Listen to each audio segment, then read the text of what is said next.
وإن العالم لا يستغفر له من في السماوات والأرض والحيتان في جوف الماء والنملة في جحرها আল্লাহর হাবিব বলেন যারা আলেম হয়, যারা কোরআন শিক্ষা অর্জন করার জন্য মাদ্রাসায় ভর্তি হয়, গোটা বিশ্বের সকল প্রাণীরা তাদের জন্য আল্লাহর কাছে দোয়া করে, বলে আল্লাহ তাদের জীবনের গুনাহগুলো মাফ করে দাও।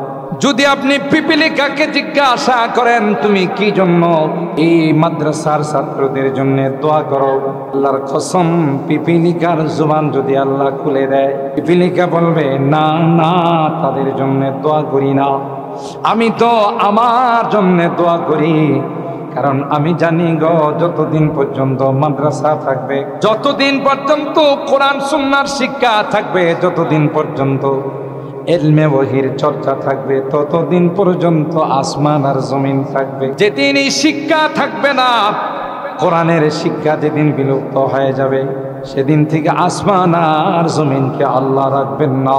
তাই পিপিলিকা কয় আমি তো তাদের জন্য নয়, আমি তো আমার জন্য আল্লাহর কাছে দোয়া করতেছিলাম। আমার ভাইরা, আল্লাহ তাআলা কোরআনে কারীমের মধ্যে জানিয়ে দিয়েছে, কোরআনে কারীম আমি আল্লাহ নাযিল করেছি এবং তার সংরক্ষণের দায়িত্ব আমি আল্লাহ নিলাম। আপনারা জানেন সর্বপ্রথম আল্লাহর হাবিবের উপর হেরা গুহায় যে 5খানা আয়াত আল্লাহ নাযিল করেছিলেন সূরা ইকরা, যখন জিবরাইল আল্লাহর নবীর উপর আয়াত তিলাওয়াত করেন, তখন আল্লাহর নবীর সাথে সাথে ঠোঁট নাড়াইতেছিলেন, তিলাওয়াত করতেছিলেন যেন ভুলে না যায়।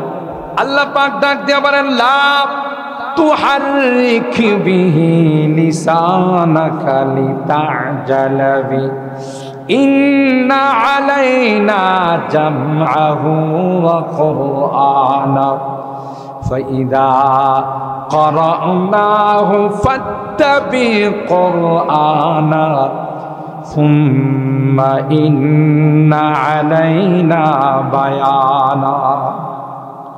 হে নবী আপনি তাড়াহুড়া করবেন না, যখন জিবরাইল আমিন তিলাওয়াত করে আপনি মনোযোগ দিয়ে সেটা শুনতে থাকেন, টেনশন করবেন না, আমি আল্লাহ আপনার সিনায় কোরআন সংরক্ষণের দায়িত্ব নিলাম। শুধু কোরআন সংরক্ষণের দায়িত্ব নয়, এই কোরআনের প্রতিটি আয়াতের কি তাফসীর হবে, কি ব্যাখ্যার বিশ্লেষণ হবে, সেটাও আমি আল্লাহ আপনাকে শিখাবো। সুম্মা ইন্না আলাইনা বায়ানা।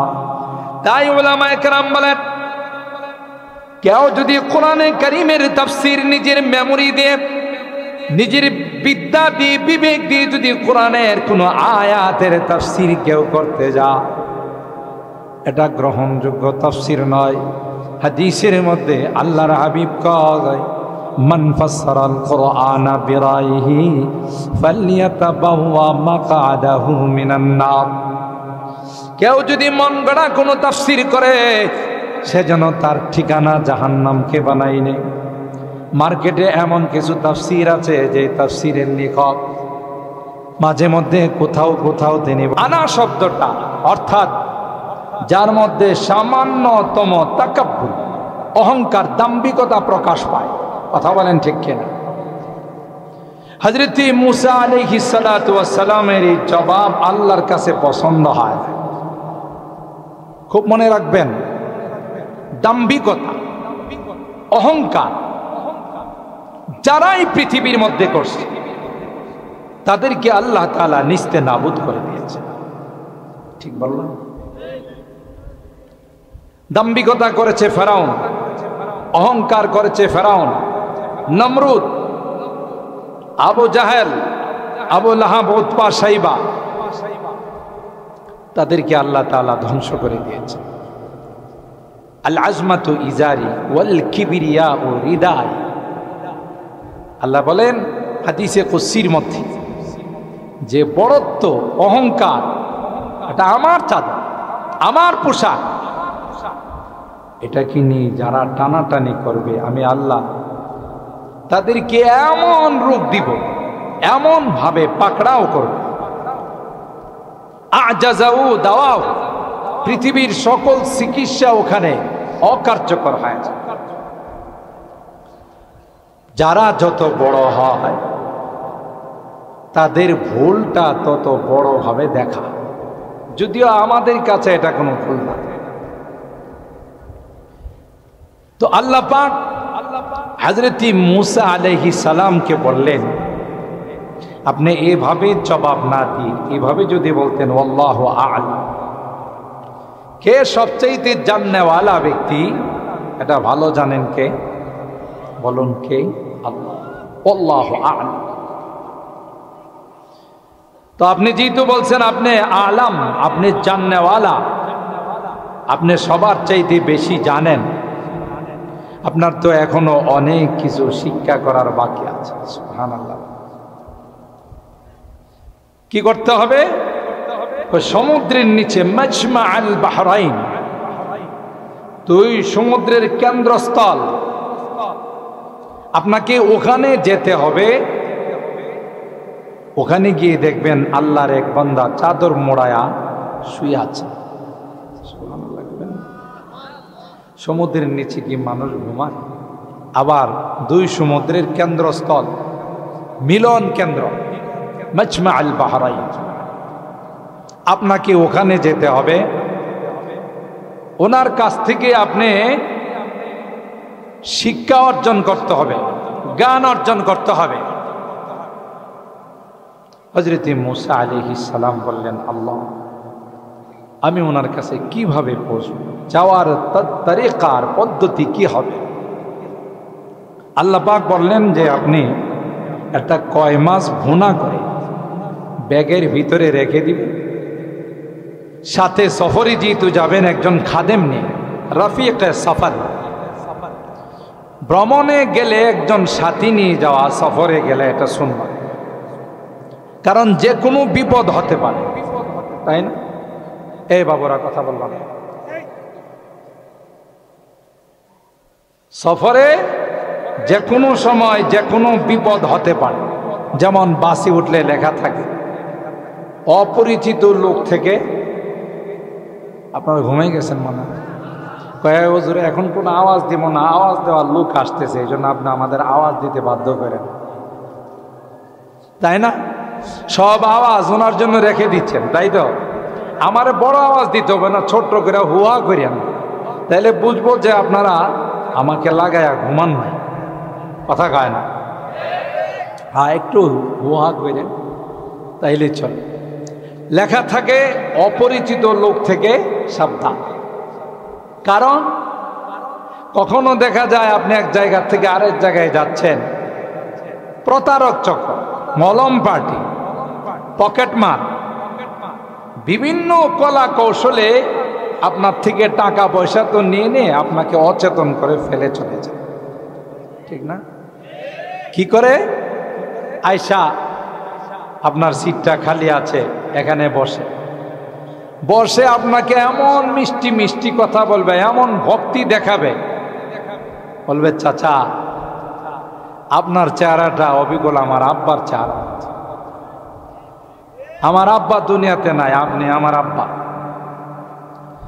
বুঝলেন না? রেডিমেড পুত্র পাইছে, এটা পালা লাগে নাই, কিছু করা লাগে নাই, যেহেতু আব্বা কইছে আর খুশি দেখে, আপনি আমার আব্বা।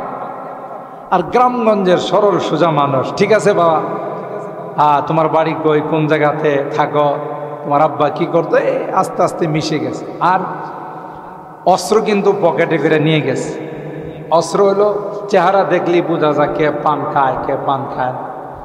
তো পানের মধ্যে চেতনা নাশক ওষুধ, বেহুশ করার জন্য এটা কিছু নিয়ে যায়, বলে চাচা, কথা বলতে বলতে একটা পর্যায়ে বলে চাচা আপনি পান খান। ও বাবা, মাঝে মধ্যে খায়, কেন আপনার ঠোঁট দেখলেই বোঝা যাবে পান খান। তো একটা পান খাবেন চাচা? মনে কিছু না করলে, আমি তো আপনার ছেলে। তো চাচাও মনে করে একটা পান কিনে খাইলে 5 টাকা লাগবে, হ্যাঁ ফিরিয়ে দিতেছে, অসুবিধা কি?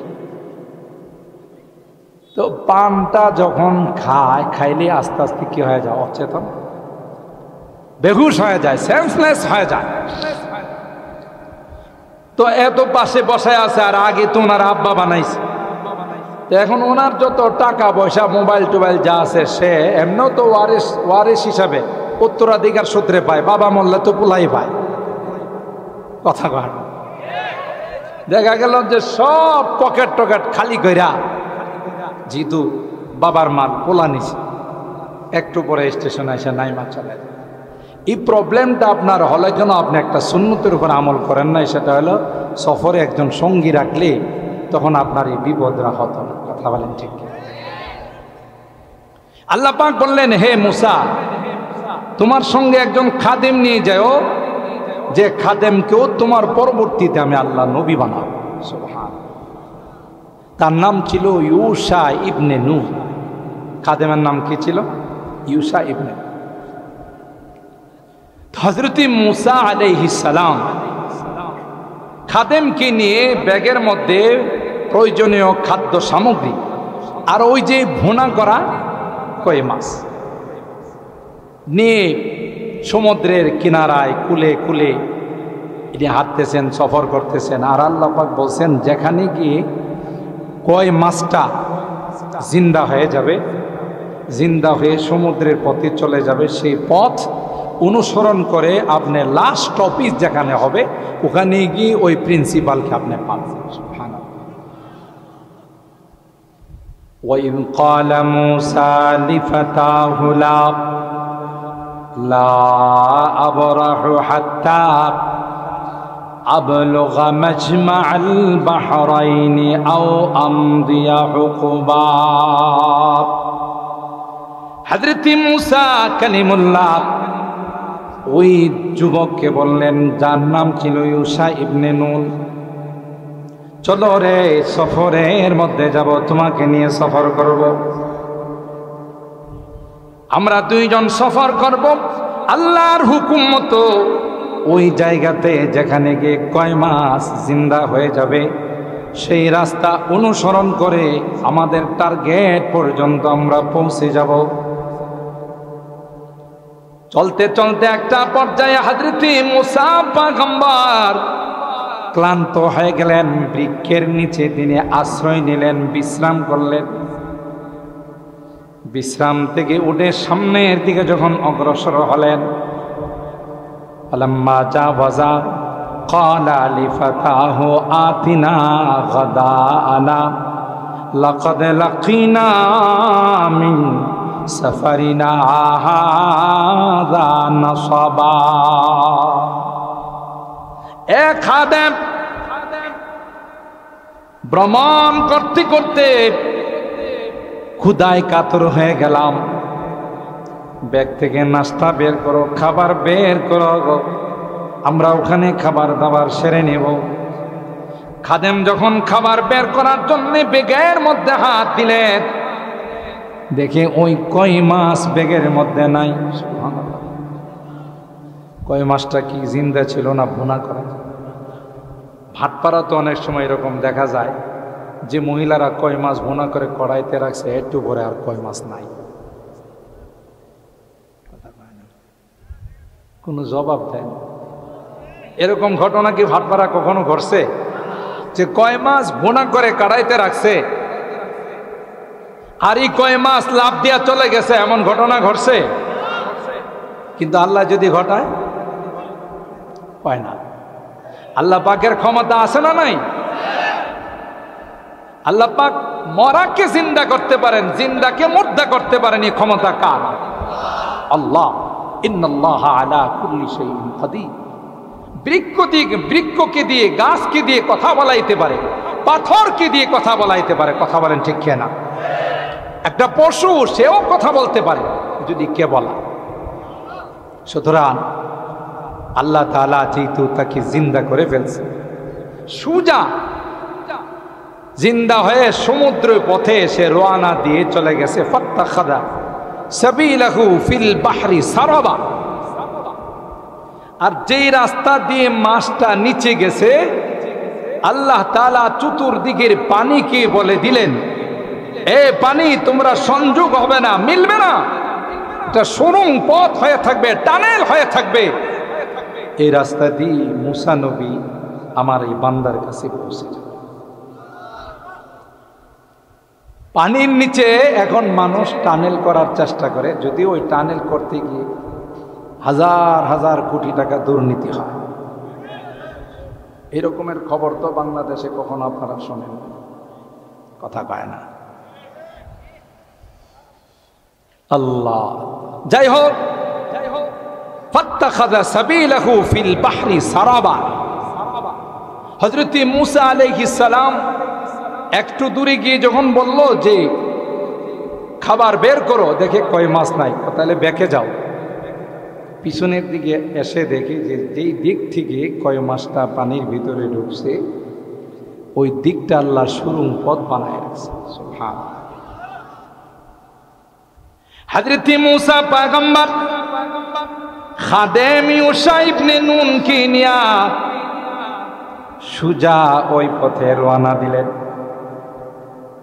কোরআনে আল্লাহ ডাক দিয়া কয়, যাইতে যাইতে একটা কেন্দ্রতে গিয়ে দেখে দুইটা সমুদ্রের কেন্দ্রস্থলে মিলন মেলায় একজন আল্লাহর বান্দা চাদর মোড়ায়া শুয়ে রয়েছে। আরো জোরে সুবহানাল্লাহ বলুন। একে তো পানি, দ্বিতীয়ত স্রোত। এই স্রোতের মাঝখানে চাদর মোড়ায়া ওখানে শুয়ে আছেন আল্লাহর পয়গম্বর হযরত মূসা আলাইহিস সালাম। কাছে গিয়া বললেন, আসসালামু আলাইকা ইয়া আবদাল্লাহ। ওগো আল্লাহর গোলাম, আল্লাহর বান্দা, আপনার উপরে সালাম। তাফসীরের কিতাব খুলে দেখুন, ওই আল্লাহর বান্দা চাদর মুখের থেকে সরায় না, চাদর দেওয়া আছে মুখের মধ্যে, এখনো চেহারাটা খুলে দেখেন নাই। কে আসছে, কে আমাকে সালাম দিল? চাদরের ভিতর থেকে তিনি বললেন, ওয়া আলাইকাস সালাম ইয়া মূসা নবী আল্লাহ। এ বনি ইসরাইলের পয়গম্বর মূসা, তোমার সালামের জবাব দিল। সুবহানাল্লাহ। হযরত মূসা পয়গম্বর প্রথমে বললেন, আপনার সঙ্গে তো জীবনে কোনোদিন আমার দেখা হয় নাই, জীবনে কোনোদিন কথা হয় নাই, এই তো জীবনের ফার্স্ট, সর্বপ্রথম। আপনি কি করে জানলেন আমি যে বনি ইসরাইলের পয়গম্বর মূসা? তিনি তখন জবাব দেয়, আমি যে সমুদ্রের কেন্দ্রস্থলে শুয়ে আছি তোমাকে কে জানাইল? যিনি তোমাকে এই পথ, লোকেশন তোমাকে দেখাইল, পথ প্রদর্শন করছেন, তিনি আমাকে জানিয়ে দিয়েছেন যে বনি ইসরাইলের পয়গম্বর মূসা আপনার কাছে শিক্ষা অর্জন করার জন্য আসবে। সুবহানাল্লাহ। আমার ভাইরা, হযরত মূসা পয়গম্বর অ্যাপ্লিকেশন করলেন, দরখাস্ত করলেন। ক্বালা হাল আত্তাবিউকা আলা আন তুআল্লিমানি মিম্মা উল্লিমতা রুশদা। হুজুর, আপনার নিকট অনেক দূর থেকে সফর করে আসছে, অনেক কষ্ট করে আসছে। আল্লাহ আপনাকে যে আসমানি ইলম দিয়েছে, যে বিদ্যা দিয়েছে, আমাকে কি সেটা শিক্ষা দিবেন? চাদরের ভিতরে যিনি শুয়ে আছেন তিনি বললেন, ক্বালা ইন্নাকা লান তাসতাতিআ মাইয়া সাবরা। ও মূসা, না না, আমার শিক্ষা প্রতিষ্ঠানের নিয়ম কানুন বড় কড়া, তুমি মেনে চলতে পারবে না, তাই তোমার পক্ষে আমার মাদ্রাসায় ভর্তি হওয়া সম্ভব নয়। وكيف تصبر على ما لم تحط به خبرا। আর কি করে তুমি আমার সাথে তুমি থাকবে, আমার শিক্ষা কি করে তুমি গ্রহণ করবে? আমি যা যা করব একটাও তোমার সমর্থনযোগ্য নয়। আমি যা যা তোমাকে পড়াবো একটাও তুমি মানতে পারবে না। তোমার কাছে যে ইলম আছে আমার কাছে যা আছে দুইটা এক নয়। হযরত মুসা পয়গম্বর বললেন, যা যা শর্ত দিবেন সবগুলো মেনে আমি আপনার মাদ্রাসায় ভর্তি হব। ক্বালা সাতাজিদুনি ইনশাআল্লাহু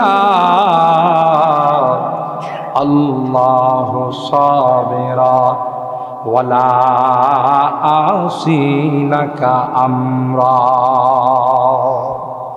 আমি ধৈর্য সহকারে আপনার প্রতিষ্ঠানে ভর্তি হব, প্রতিষ্ঠানে লেখাপড়া করব। আল্লাহ চাহে তো আমাকে আপনি অধৈর্যশীল পাবেন না, আমি অঙ্গীকার পেশ করব। সুবহানাল্লাহ। আমার ভাইরা, এরপরে ঘটনা অনেক লম্বা ঘটনা সামনে। বুঝা গেল ইলমে দ্বীন অর্জন করা। আমি চারখানা আয়াত থেকে 66 থেকে 67, 68 এবং 69 নম্বর আয়াত পর্যন্ত শুধু তরজমাটা আপনাদের খেদমতে পেশ করলাম। এতে বুঝা গেল ইলমে ওয়াহি, ইলমে দ্বীন, আসমানি কিতাবের ইলম, এটা যতদিন পর্যন্ত জীবিত থাকবে ততদিন পর্যন্ত এই শিক্ষার সময় শেষ হবে না। কথা বলেন ঠিক কিনা? আর পৃথিবীর মধ্যে সবচাইতে দামি বিদ্যা, সবচাইতে দামি শিক্ষা হলো কোরআন হাদিসের শিক্ষা। কথা বলেন ঠিক কিনা? আমি তো আমার অনেক বয়ানে বলি, ইন্টারন্যাশনাল ভাষা যদি হওয়ার যোগ্যতা কোনো ভাষার থাকে সেটা হলো আরবি ভাষা। কারণ আরবি ভাষা সেই রুহের জগতি ছিল, আরবি ভাষা মার পেটের জগতি ছিল, দুনিয়ার জগতে আছে, কবরের জগতেও থাকবে, জান্নাত পর্যন্ত আরবি ভাষা থাকবে। কথা বলেন ঠিক কিনা? তাইলে যেই ভাষা আগেও ছিল, এখনো আছে, ভবিষ্যতেও থাকবে, সেটা কি ইন্টারন্যাশনাল ভাষা হওয়ার দাবি রাখে? না যেই ভাষা উড়ে এসে জুড়ে বসছে সেটা দাবি রাখে? ইংলিশ বর্তমান বিশ্বের ইন্টারন্যাশনাল ভাষা।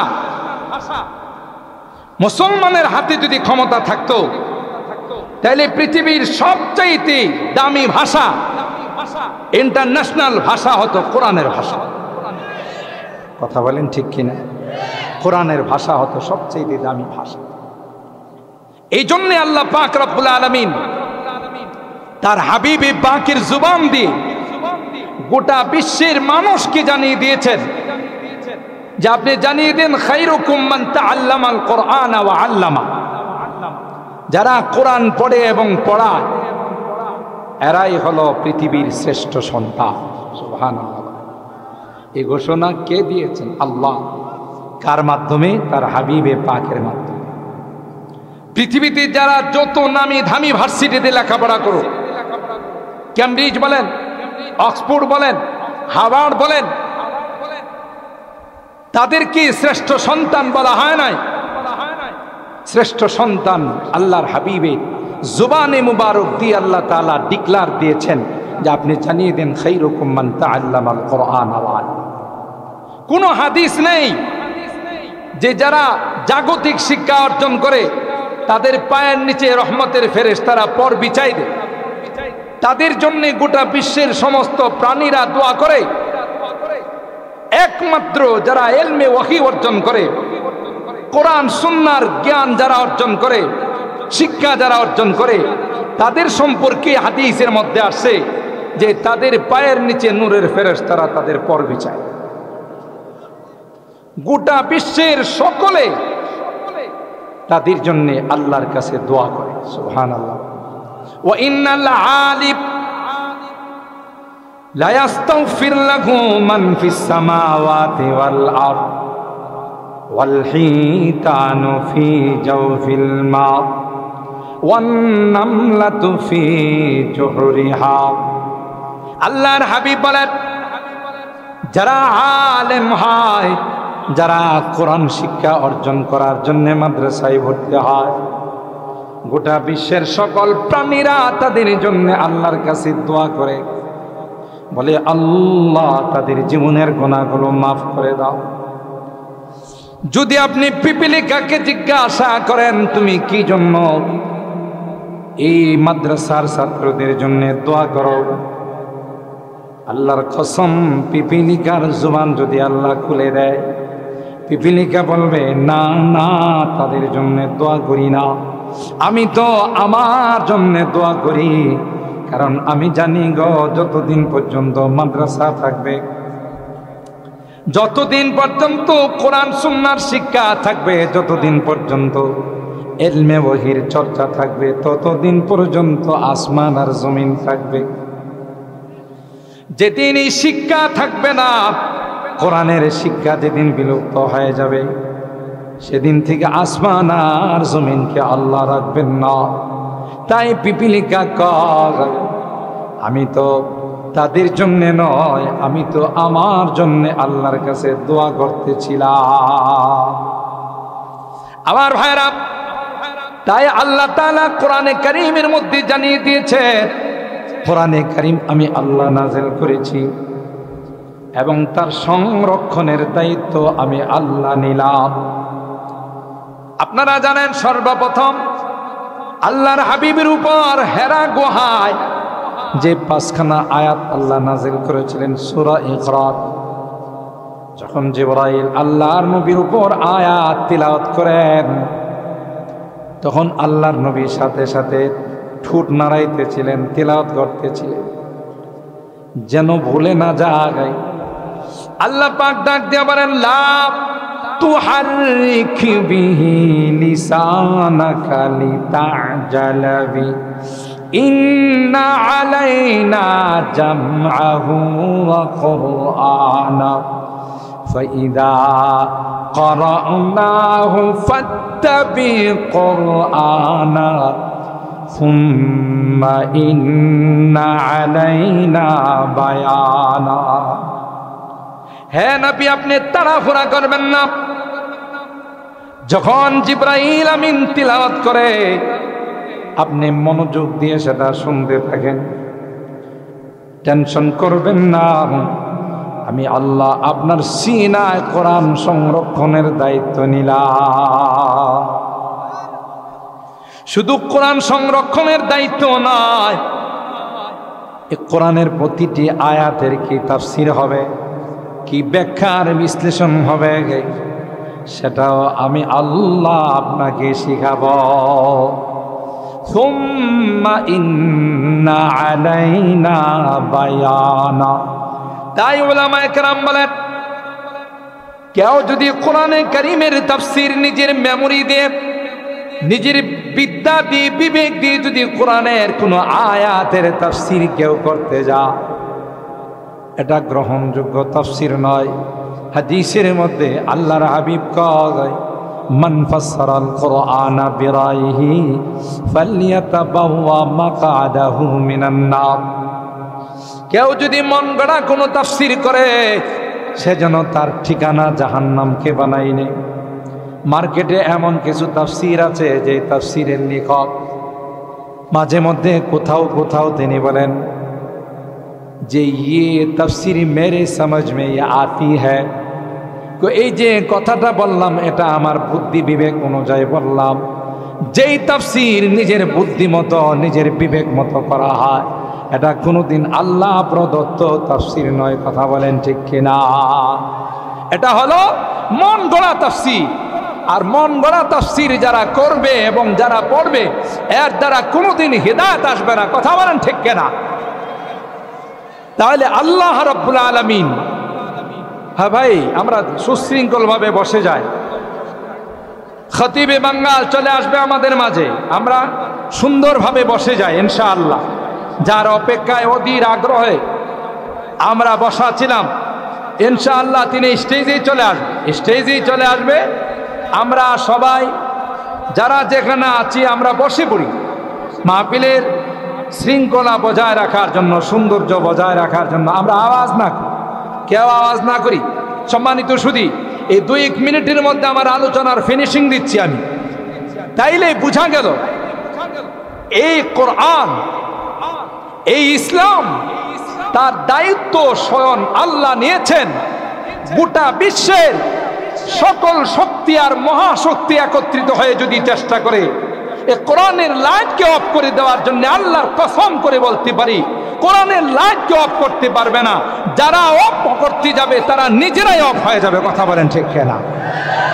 চেষ্টা করেছিল সেই বড় বড় বাহাদুর, বড় বড় পাওয়ারওয়ালা, সুপার পাওয়ার, যারা সুপার পাওয়ারের মালিক, যারা আমরা ইতিহাস তালাশ করলে দেখি যারাই এই ইসলামের লাইটকে অফ করার জন্য চেয়েছে, কোরআনের লাইটকে নিভিয়ে দিতে চেয়েছে, কোরআনের মাদ্রাসাগুলোকে বন্ধ করতে চেয়েছে, কোরআনের মাদ্রাসা বন্ধ হয় নাই, দিন দিন কোরআনের মাদ্রাসা বাড়তেই আছে। কথা বলেন ঠিক কিনা? चरा गेरा के इज़त पर फरूजा हरा कसदम दनजीज हरा कसदम जनदरी शश बसूजा। যেই লাইট আল্লাহ জ্বালায় এটাকে যদি কেউ ফু দিয়ে ফুৎকার দিয়ে নিভাই দিতে চায়, লাইট অফ হবে না, যিনি নিভাইতে যাবে সে নিজেই নিভে যাবে। কথা বলেন ঠিক কিনা?